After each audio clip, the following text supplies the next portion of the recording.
अस्सलाम वालेकुम नाज़रीन। हेपेटाइटिस के अमराज पे हमारी गुफ्तगू चल रही थी। तो हेपेटाइटिस के मरीज़ों का इलाज जब कि बिलखसूस उनके पेट में पानी पड़ चुका हो तो उस स्टेज पर इलाज कैसे होगा।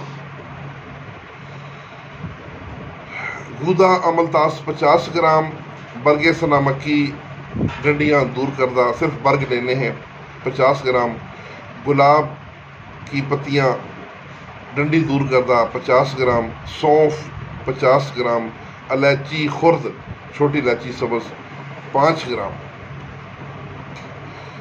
सब अद्विया को 1.5 किलो पानी में भिगो कर रात को भिगो दें और सुबह इसको उबालें। 3 पाव पानी रह जाने पर पुन लें। 1 प्याली रोज़ाना सुबह दें।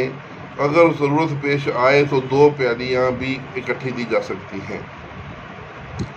इससे खुलकर मैदा व अमआ का गंदा मवाद निकलता है, रीह आदि का इखराज होता है, पेट का पानी भी साथ इससे निकलना शुरू हो जाएगा।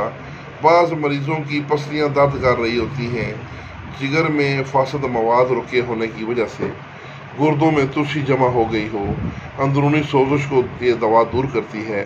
हेपेटाइटिस के जिन मरीज़ों का बुखार टूट नहीं रहा होता उनके लिए ये मुसल बहुत मुफीद है। यानी हेपेटाइटिस के मरीज़ों में एक वक्त आता है जब उन्हें बुखार हो जाता है, तो इस दवा से वो बुखार भी टूट जाता है। उनके लिए ये मुसल बहुत मुफीद है। पसली दर्द के लिए मरीज़ों के लिए ये बहुत मुजरब है। बुखार के साथ बलगमी खांसी भी अगर हो, हेपेटाइटिस के मरीज़ों को भी आखिर में बलगमी खांसी भी हो जाती है, तो वहाँ पर भी ये नुस्खा मुफीद है। तो ये हेपेटाइटिस का जो हमारा सिलसिला चल रहा है उस पर ये बड़ा इम्पोर्टेंट नुस्खा है, इसको नोट कर लें। इसके साथ इजाज़त, वस्सलाम।